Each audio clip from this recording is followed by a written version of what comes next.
ये भी चाहिए कि वोलेटिलिटी का मुझे बेनिफिट भी लेना है और ट्रेड भी करना है, तो इस टाइम पे आपको स्प्रेड्स बहुत अच्छे से मदद। आपका स्टॉप लॉस या आपको लगता है कि कौन से लेवल के ऊपर मार्केट नहीं जाएगी, उसके कॉल रहेगा +150 कर दो, पुट रहेगा -150 करके वो खरीद। मैं 18,250 का बाय करूंगा, राइट, और 150 पॉइंट्स के आसपास का या 200 पॉइंट्स से दूर मैं तो दोस्तों, अगर ऑप्शन ट्रेडिंग में कैश मैनेजमेंट के साथ रिस्क मैनेजमेंट करना हो, डीप ओटीएम बाय करना है, ओटीएम बाय करना है, एटीएम बाय करना है, इकट्ठा करना है, कॉल लूँ, पुट लूँ, ये थोड़े कंफ्यूजन्स रहते हैं।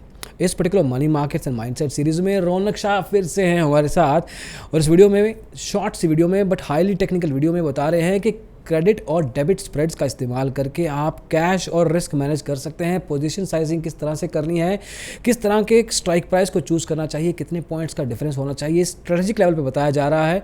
और इसको समझिए, दोबारा वीडियो देखना है दोबारा देखिए, 10-12 मिनट का वीडियो है, लेकिन समझ गए तो ठीक ठाक रिस्क पे इसको इस्तेमाल भी कर सकते हैं। और रौनक शाह फिर से मनी मार्केट्स माइंडसेट सीरीज़ में, लेट्स सी।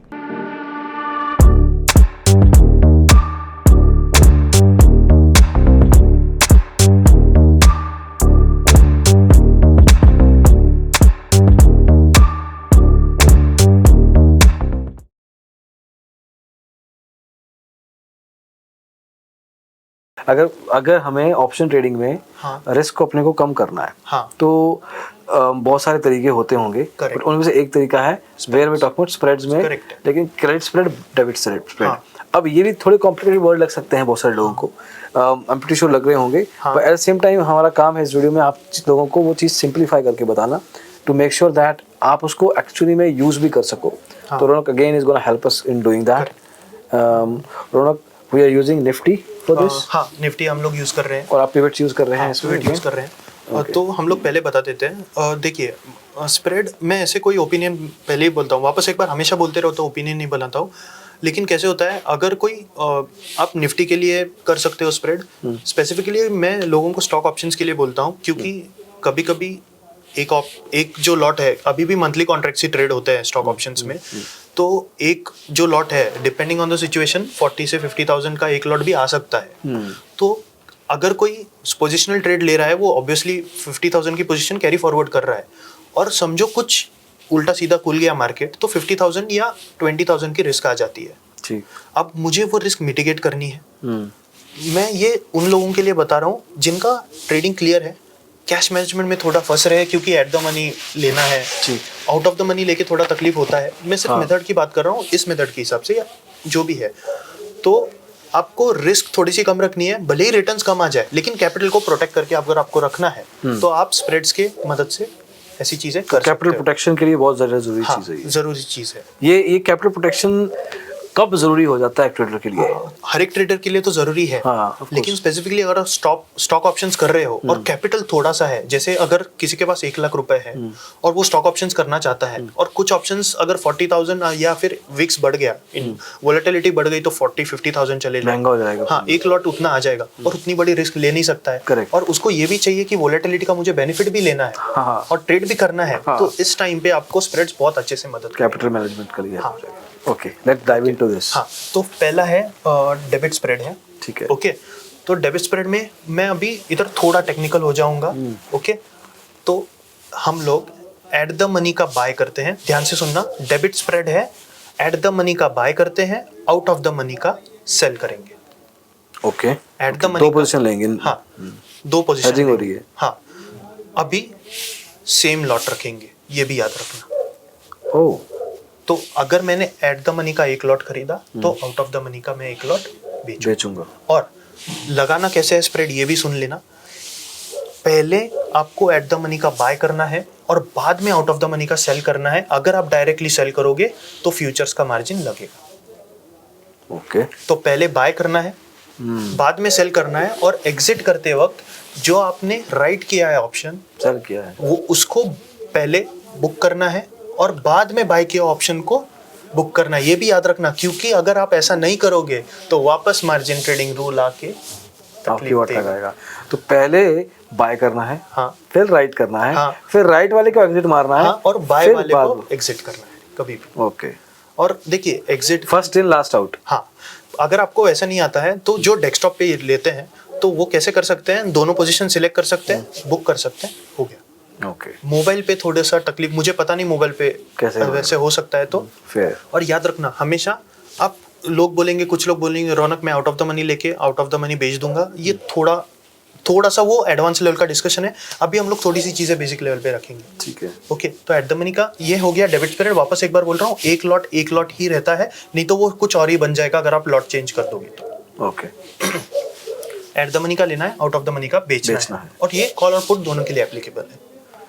तो यहाँ पे हम लोग निफ्टी का लेंगे, दिसंबर का मंथ है, तो अभी इंडिकेटर देखिए आपका जो भी है आप उसके हिसाब से लगा लीजिए। मैंने यहाँ पे कैमरेला पिवट्स का इस्तेमाल किया है और मैंने ऐसा सोचा है कि L4 के नीचे या H4 के ऊपर अगर मार्केट जाएगा तो मैं तेजी और मंदी उसके हिसाब से पोजीशन लूंगा और H3 या L3 का स्टॉप लॉस लगा दूंगा। तो इस केस में मार्केट ने L4 तोड़ा है, ठीक है, तो मैं L4 के नीचे पुट का पोजीशन लूंगा, ठीक है, और L3 का स्टॉप लॉस लगा दूंगा, L3 का स्टॉप लॉस लगा दूंगा और नीचे L5 का टारगेट L5 का टारगेट प्राइस। तो मैंने अभी टारगेट नहीं लगाया है, लेकिन पहले हम लोग देख लेते हैं पोजीशन कैसे बनती है। ओके। तो यहाँ पे ये कैंडल जो है, मैं बोल रहा हूँ 16 दिसंबर 2:15 को निफ्टी L4 के नीचे क्लोज हो गई, ठीक है। उसके बाद 3:15 को मैंने ओपन पोजीशन ले ली, जिसका ओपन था 18,261, राइट। तो 18,261 मतलब 18,250 is approximately eight the money, fair. हाँ। तो अभी मैं 18,250 का बाय करूंगा, राइट, और 150 पॉइंट्स के आसपास का या 200 पॉइंट्स से दूर मैं बेच दूंगा।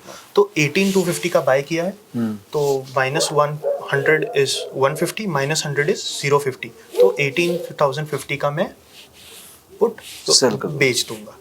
अभी मैंने 18,050 का ही पुट क्यों बेचा, 18,250 का लेके 200 का भी बेच सकता था, 100 और 150 का भी। करेक्ट। यहाँ पे अगर आप निफ्टी ले रहे हो तो 3 से 4 स्ट्राइक दूर का बेचना, तो रिस्क रिवॉर्ड आपके फेवर में आएगा। ओके। हाँ, ओके। और बैंक निफ्टी में 4 स्ट्राइक ठीक है अभी। और एक बात याद रखना, जितना लंबा स्प्रेड बनेगा, जितनी बड़ी गैप रहेगी, उतना मेरा रिस्क ज्यादा रहेगा। तो यहाँ पे मैंने 18,250 का सेल किया, 18,050 का मैंने बाय किया, तो मेरा उतने पॉइंट्स की रिस्क बन गई, 200 पॉइंट की रिस्क। हाँ, 200 पॉइंट की, एग्जैक्ट 200 पॉइंट की नहीं, लेकिन अपन वैसे ही पकड़ के चलेंगे। फेयर। तो 10,000 रुपीज की रिस्क बन गई। हाँ, 5,000 का। हाँ, अब आप बोलोगे तो मैं और 10,000 की रिस्क ले सकता हूँ, बराबर आप ले सकते हो, लेकिन कुछ लोगों का कैपिटल नहीं है उतना। और अगर कैपिटल रहा तो भी कंटिन्यूस 3 लॉस हो गए तो 10-10 हज़ार 3 बार चले गएंगे, तो स्प्रेड लेंगे कैसे, या कोई भी ट्रेड लेने का प्रॉब्लम हो सकता है। राइट। तो इसीलिए, और जैसे आप लोग स्टैंडर्ड एग्जिट करते हैं L5 के आसपास, L5 तक पहुंचा, मैंने दोनों स्प्रेड्स काट दिए, दोनों स्प्रेड मतलब दोनों लेग्स उस पोजीशन के बुक कर देने हैं, बाहर आ जाना है। और याद रखना, जितना लंबा वो स्प्रेड बनेगा उतना रिस्क आएगा, जितना छोटा बनेगा उतना कम रिस्क रहेगा, लेकिन इतना भी छोटा मत बनाना, 1 स्ट्राइक दूर, 2 स्ट्राइक, कम से कम 3 स्ट्राइक दूर आप रखो, मतलब 150 पॉइंट से 200 पॉइंट्स तक। फेयर। ये हो गया डेबिट स्प्रेड, मतलब बायर, मतलब बेसिकली ऑप्शन बायर टाइप है। अभी यहाँ पे क्रेडिट स्प्रेड भी आता है, that is from seller perspective? There is seller's perspective। अभी कुछ लोगों को ऑप्शन सेलिंग करनी है, लेकिन 1,50,000 स्टैंडर्ड फ्यूचर्स का लगता है निफ्टी बैंक निफ्टी के लिए 1,50,000 1,20,000 अप्रॉक्स, तो डिफिकल्ट होती है ऐसे करना। तो अभी वो लोग क्रेडिट स्प्रेड ले सकते हैं। तो इसी पोजीशन में मैं क्या करूंगा, मैं ऊपर का कॉल बेच दूंगा। ओके, अभी यहाँ पे भी प्रोसीजर सेम है, पहले मैं कॉल बाय करूंगा, उसके बाद कॉल सेल कर दूंगा ताकि मुझे मार्जिन बेनिफिट मिल जाए। राइट। हाँ, और ये स्प्रेड मैंने बोलना भूल गया, 25 से 30,000 के आसपास ये स्प्रेड बन जाता है। आपको 25 से 30,000 प्लीज अकाउंट में नहीं रखने हैं, 40,000 रखो, क्योंकि 5-6 हज़ार ऊपर नीचे हो गए तो स्प्रेड बना नहीं पाओगे बाद में। इतना क्वेश्चन रखना पड़ेगा। हाँ, थोड़ा जाता नहीं है, लेकिन देखो कैसा है, अगर 35 रखोगे 2,000 का नुकसान हो जाएगा, अरे 33 आ गया और 2 आ गए, थोड़ा माइंडसेट ये हो जाए, 40 रख दो। अब हर एक का अपना अपना तरीका है कॉल बेचने का। कुछ लोग डेल्टा लेके बेचते हैं, मैं वहाँ पे डेल्टा इसकी बात नहीं करूंगा, बेसिक सिर्फ चार्ट टू चार्ट हम लोग बात करेंगे। यहाँ पे मैं थोड़ा आउट ऑफ द मनी जाऊंगा।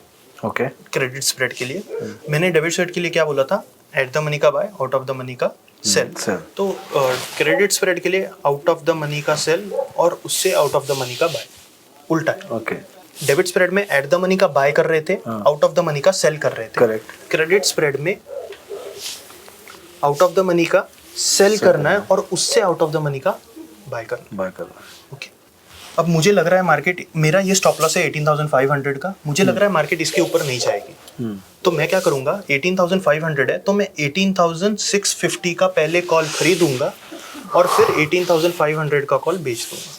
और आपको समझ में नहीं आ रहा है ना, तो सिंपल मैं बताता हूँ, आपका स्टॉप लॉस, या आपको लगता है कि कौन से लेवल के ऊपर मार्केट नहीं जाएगी, उसके कॉल रहेगा +150 कर दो, पुट रहेगा -150 करके वो खरीद लो। सिंपल सिंपल 150 300 पॉइंट का फर्क हो गया स्प्रेड। हाँ नहीं सर, मतलब 150 पॉइंट का फर्क क्या है? 150 3 स्ट्राइक्स दूर अपन लोग हमेशा स्टैंडर्ड वैसे ही रखते हैं। और याद रखना यहाँ पे वो पूरी रिस्क आ जाएगी आपकी बस। और सर सॉरी, वहाँ पे मैंने जो बोला था कि रिस्क वो है, हाँ, तो जो डेबिट स्प्रेड में है, जो आपने नेट प्रीमियम भरा है उतनी ही रिस्क है, इधर पूरे पॉइंट्स की रिस्क है। तो हम लोगों ने एक पार्ट में जहाँ पे बोला था 200 पॉइंट है, सेलर है, तो सेलर की तो रिस्क बड़ा होता है, हाँ, बड़ा रहता है। तो जहाँ पे मैंने बोला था कि 200 पॉइंट का गैप है और वो 10,000 की रिस्क है, एक्चुअल में 10 की नहीं रहेगी। कैलकुलेशंस बहुत डिफिकल्ट है बताना, लेकिन डेबिट स्प्रेड में आपकी जो क्या बोलते हैं, हाँ, प्रीमियम में वो ज्यादा नहीं जाएगा। क्रेडिट स्प्रेड में अगर 200 पॉइंट का गैप है 5,000 जाएंगे तो अच्छा खासा। हाँ, तो फिर हाँ, तो आसान भाषा में रिस्क रिवॉर्ड क्रेडिट स्प्रेड में उल्टा रहता है। यहाँ पे आप सेलिंग ही कर रहे हो, सिर्फ मैं उसको हेज कर रहा हूँ ताकि समझो कल मार्केट 400 पॉइंट भी ऊपर खुल जाए, मेरा लॉस तो 5 से 10,000 है, उसके ऊपर नहीं। पहले मैं सेल कर रहा हूँ या पहले मैं बाय? यहाँ पे क्रेडिट स्प्रेड में सेल कर रहा हूँ और बाद में मैं ऊपर का पॉइंट बाय कर रहा हूँ। अगर आपको और भी समझ में नहीं आ रहा है ना, तो उल्टा कर दो, एट द मनी का sell, out of the money का बाय।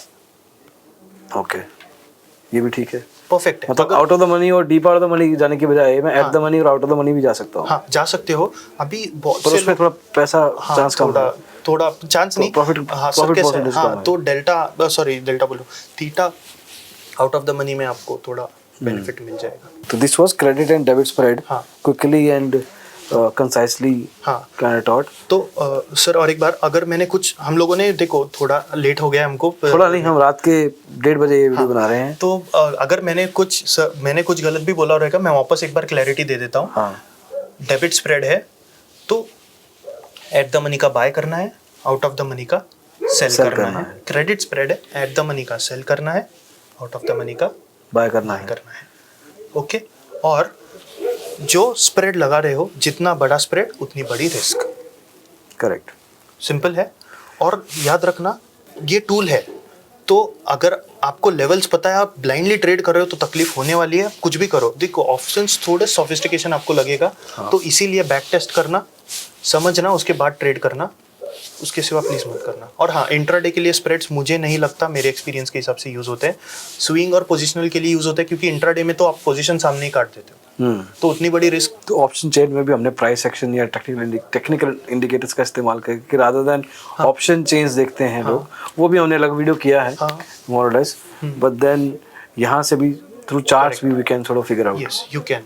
और हमने अभी पिवट्स और कैमरेला यूज किया है, कैमरेला पिवट्स का इस्तेमाल किया एक्सटेंसिवली। और वापस बोल रहा हूँ, और एक वो जो कैमरेला पिवट्स का टुमारोज का है, बहुत व्यूअर्स मुझे पता है बोलेंगे कि रौनक, आपने बोला था कि आप ओपिनियन बनाते नहीं हो और फिर टुमारोज पिवट क्यों देख रहे हो। देखो, ओवरऑल आइडिया रहती है और तैयारी हो जाती है। हाँ, पर उसके लिए भी तो हमने काफी सारे स्टॉक्स देखे ही होंगे ना पहले। करेक्ट है, पूरा व्यू बना भी बेस्ड ऑन समथिंग ना। करेक्ट है, ऐसा खाली सब्जेक्टिव व्यू तो नहीं, सब्जेक्टिव व्यू नहीं है। और पहली बात देखो, मैं तो ट्रेंड फॉलोअर हूँ, तो मैं वो ड्रॉप आउट हो जाएंगे स्टॉक्स जो साइडवेज है। हाँ, लेकिन और कुछ लोगों के लिए ऐसे है कि ये साइडवेज बनने हैं तो मैं इसमें ट्रेड लूंगा, तो थोड़ा बहुत आपको क्लैरिटी मिल जाए। फेयर, बहुत मजा आया। हाँ, समझ में भी आया। अगर मैं रात को 1:30 बजे समझ सकता हूँ, तो अगर आप दिन में देख रहे हो तो डेफिनेटली इसको समझ पाओगे। लेकिन अगर नहीं भी समझ में आता है तो अपने कमेंट्स में जरूर बताइएगा किस पार्ट को आप अच्छे से और समझना चाहेंगे, and we will definitely come back again somehow. और थोड़ा अगर गलत हो गया रहेगा तो सॉरी हमारी। नहीं, I don't think, we kind of figured it out at the right time. But thank you so much guys for watching this, and hopefully this was helpful for you. इसको बड़ा ध्यान से समझना, कॉम्प्लिकेटेड है, we understand that, but again pivots का use किया है, एक अलग वीडियो किया हुआ है पिवट्स के ऊपर रौनक के साथ ही, उसको भी चेकआउट कीजिए, उसका लिंक आपको डिस्क्रिप्शन में मिल जाएगा। टुमारोज पिवट्स का भी एक वीडियो किया है, उसका भी है, वो 10 मिनट का वीडियो है शायद, उसको भी देखिए। एंड दिस वन वेयर हम क्रेडिट एंड डेबिट स्प्रेड्स की बात कर रहे हैं, तो that also is for risk mitigation at of option trading without using option chain in the first place, so that can also helps। और ये videos आप बार बार देखना। कैसे है, बहुत लोग बोलते हैं एक बार में मुझे समझ में नहीं आया, हम लोग बचपन में ABCD भी एक बार नहीं पढ़े थे। हाँ, तो please so yes, well said, thank you so much guys.